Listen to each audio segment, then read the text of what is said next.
Hi everybody, it's Margie from Bubbles and Fairy Tales, and I'm here with my September wrap-up. Sorry it's a little late, but things just got a little hectic around here and it's been hard to find some quiet time. So I'm going to get on with it. I've read about 15 books this month. The next book that I read is considered a young adult contemporary thriller with a paranormal aspect to it, and that's Made for You by Marr. This book really took me by surprise. And if you're a person who likes CSI kind of thing, this is definitely the book for you. I'm kind of chicken shit. I stay away from the news. I don't watch CSI, so this book really did a number on me. Within the second chapter, we are in the stalker/killer's mind, and just seeing and hearing how he goes about everything, trying to make everything like it's okay for him to do, and that God is working with him by giving him signs, and how he has to teach the main character Eva lessons and to purify her, and that just all these things to redeem what he's doing, and what he's doing is the way it's supposed to be done in order for him to be together with her. And it's just really just now Eva, our main character, is a Southern belle. Everything's about etiquette and doing the right thing and just being a good girl and keeping her family's name as clean as possible. Until the day of her accident. When she wakes up in the hospital, she realizes very quickly that something is very different, and it turns out that when people touch her, she can see their deaths. Little by little, they start to put the pieces together that her accident was intentional. Now that she survived, the attempted murderer is targeting other people to get to her. And the things that he does are really out there. One of the things that I love about this book is that the cover does play a major role in the story. You will find out why there's a cicada on the cover. And if you can figure out the mystery as to who is after Eva and all her friends before he actually reveals himself, I'll be really surprised, because I kept jumping in between like 3 or 4 different people, and it was one of them, but he was like the last one on my list. So I highly recommend this. It was a great read. It'll keep you on the edge of your seat. The next book that I read is a young adult dystopian, and it's called Dark Days by Ormand. I've talked about this book before, I believe, in my TBR. This is another book that took me by surprise. It was a complete page turner for me. One of the reasons is that the chapters are a countdown to the main characters and everybody she cares about death. So, let me backtrack a little bit. In this dystopian world, the government has taken over and they control everything from how much water you can have to how much food you can have. They've sectioned peoples off into these sectors that are completely closed off with metal doors and these metal like fences. And you just have to follow the rules. There's a curfew, there's a lockdown, and so on. And now the government has decided that they're creating this whole new world, and they want to replenish everything, so they can only select a certain amount of people to live in this new world, which is also a sector that's closed off. And it's like this huge building that's completely modernized, and only people that can offer the new world things that, you know, like scientists and musicians and talented people that can offer things are being brought to this world. The rest of the people that are being left behind are going to be destroyed. These cyborgs come to these sectors and completely demolish everything. They are programmed to find anything that's still alive and just shred it to pieces. That's the one little tiny tidbit that I have a little bit problem with. Why the government can't just let these people die off and fend for themselves, I have no idea, but this is what they were doing. So our main character, Sia, knows that her family doesn't have anything to offer at all, and she quickly comes to the decision that she's just not going to dwell on it, that she's going to live life to the fullest way that she possibly can in these dire circumstances. She's created this bucket list, and she's just going to try to do the best as she can. Her mother has completely lost it, and her father continues to disappear every single day. Until Sia meets this boy named Mace. and then discovers that there's a possibility that they can fight back and that they can survive. I was just on the seat of my pants seeing how this was going to all unfold, because those cyborgs, they were just scary. That just was just some scary shit. I don't even know how else to put it. And then each chapter is a countdown. So it starts on day 15, and then it goes all the way down to day 0, and then you see everything just happen. And everything is happening, and everything is just, I couldn't read fast enough to keep up. It was a really, really good read. And it's a short read too, and it's just amazing how much information there was in there. There wasn't enough world building for me. I wish there was a little bit more to find out why the dystopian world is like this, what got it to that point, but it left off in a point where it's kind of sort of a little bit of a cliffhanger. So I'm really hoping that a second book is being written as we speak, or being released really, really soon, because I need more information. I need to know why everything is the way it is, and I want to know what happens next with these people. So I'm really looking forward to that. The next book that I read is another young adult book that I'm not sure how it's being classified. I didn't look it up, and I'm not sure. I'm guessing it's like a contemporary, sci-fi, futuristic kind of book, maybe?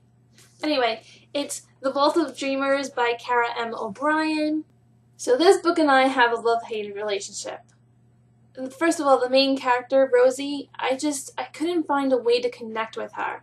She was so confusing and so, like, blah, for lack of a word. Rosie dreams to be a filmmaker and applies to be on this prestigious art school, which is also on a reality TV show.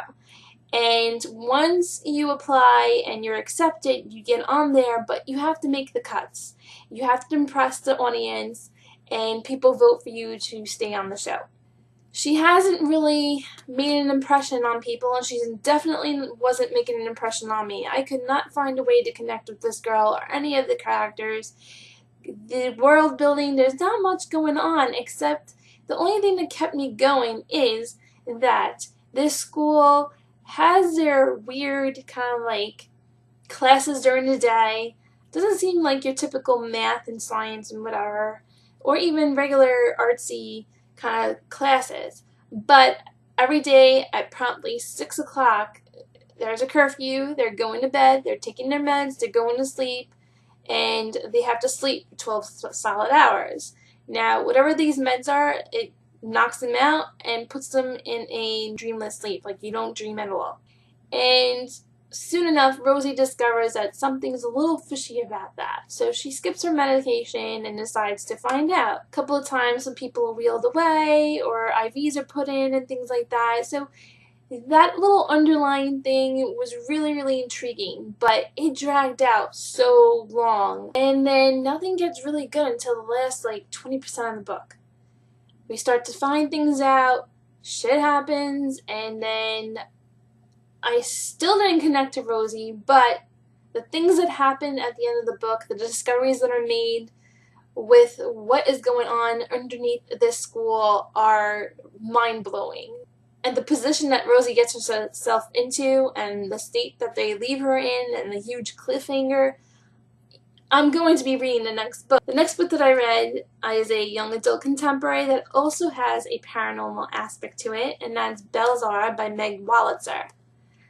This book really just took me by surprise. The way that the ending is just like mind-blowing. I did not expect it at all. And I can't really say anything because it'll completely be a huge spoiler. So the gist of this book is Jam is this girl who's experienced a tragic loss. Reeve, her boyfriend, is dead. And she is having a hard time grieving over it and trying to move on and trying to live her life. So her parents send her off to this boarding school in Vermont that will help guide her to grieve and to move on. And she is all set and determined not to let this go, even though she only knew her boyfriend for like 48 days, and I think out of the 48 days they only dated for like 28 or 32 of those days, something like that. And I understand when you're like 15, 16 years old, everything is really emotional and every little thing has a huge impact on your life. Most of your memories come from when you were in high school and such. So I'm not trying to dismiss her feelings whatsoever. But I just felt like there was something not right. There was a reason why she wanted to cling on to this so badly, and it just wasn't really normal. So then when she finally gets to the school and she's assigned to her classes and she's being forced to do these things, she gets picked to be in one of these elite secretive kind of classes called Special Topics English, and there she meets 4 other students that are going to be studying Sylvia Plath's writings, and they're being forced to write in a red journal, and they have to write in this journal at least twice a week and fill it all up and hand it in at the end of the semester. So they kind of think that the whole Sylvia Plath thing is pretty dark.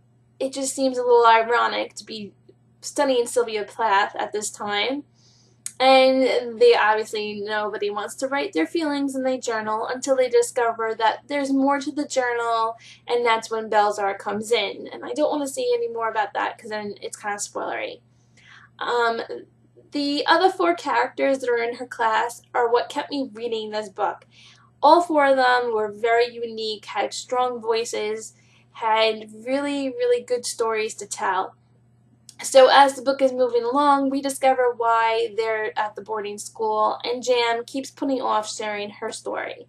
Now when she finally shares her story, that's when things really get a little weird for me. I did not expect it at all.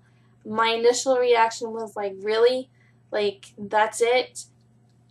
And then after thinking about it again, who am I to judge and things like that? And then I did have some sort of sympathy for her, a little bit of understanding, and now I know where she's coming from. The next 2 books that I read are classified as young adult dystopian sci-fi, and that's The 100 and Day 21, book 1 and 2 by Kass Morgan. This series really took me by surprise. I had heard about this series when the TV show originally came out, but I never had the chance to actually watch more than just the first show, and it was okay for me. I was approached to read these books for review, and I said sure, why not? It sounded really interesting, and I'm so happy that I did read these books. I gave the first book a 4-star rating and the second book a 5-star rating. This book follows 4 main characters. Basically what's happened in this dystopian world is that humans can no longer live on Earth after a radioactive type of war has occurred, and those who survived were able to escape on a spaceship and go live on the spaceship. Now, humans have been living on the spaceship for quite a few hundreds of years, but now, after all those years, the spaceship is starting to fall apart, and the government and scientists are now wondering if Earth has replenished itself and if it's safe for them to come back home.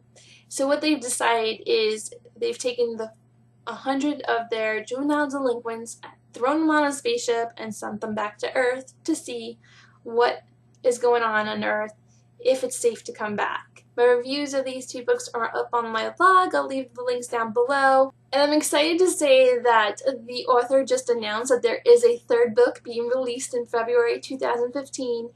And the title of that book is Homecoming. So I'm really, really excited for that, and I cannot wait. The next book that I read is an adult book that comes from Spencer Hill Press's new imprint called Spend City, and that's Divinity by Michelle L. Johnson. This book is about angels. Our main character, Julia, discovers that Gabriel, the archangel, is her father, and that she has a certain role to follow and fit in. Her life has been full of struggle and unbelievable tragedies, and once she makes a discovery that she's half human, half angel, those tragedies just don't stop. And it was really, really interesting just seeing this completely different take of angels and how they influence the world and how they influence the good and the evil around us. And her role in everything is very important, and at times it kind of lagged a little bit because there is a lot of information to take in, but they do speak a lot about what each of the angels' roles are and what is expected of her, and how their roles are so significant to the humans here on Earth. And it was just really, really interesting. Like I said, it's really different than all the other Angel books out there, both in young adult and adult. So it was really good read. I was part of the blog tour. My review is up on the blog, and I'll leave that link down below too. I read another graphic novel this month, and that's This One Summer by Jillian and Mariko Tamaki. This is a young adult graphic novel, and it is really different from what I've read so far as graphic novels go recently. First of all, the book is gorgeous. It's completely purple, and everything inside is white and different grades of purple, which are really, really unique. I thought that would be really hard to accomplish, but it's actually not. It captures everything beautifully, from the beach scenes to the nighttime scenes to the water scenes. It's just, you know what's going on, you feel everything that's going on, and I thought that was brilliant to be able to accomplish that with just one color. And then the story itself is pretty relatable, I would say. Our main character, Rose, is pretty relatable. I believe she's about like 13, 14 years old. And then her friend Wendy is like a year or two younger. So they are a little on the younger teen side, but the things that occur in this book are of a more mature matter. And I really found it really interesting. I've read it all in one sitting. And again, it's a beautifully illustrated book, and I pick it up every now and then just to look at the pictures again, because every time you look at it, you always find something new. I gave this a 5 stars, and my review will be up really soon. I highly recommend this, especially if you're just getting into the graphic novels and you want something that's more of a standalone, not a full volume set or series or anything. This I definitely recommend. The next book that I read is a middle grade novel that I couldn't resist. The minute I received it, I knew I had to put everything down and read it. It is Rain, Rain by Anne M. Martin, the author of The Babysitter Club.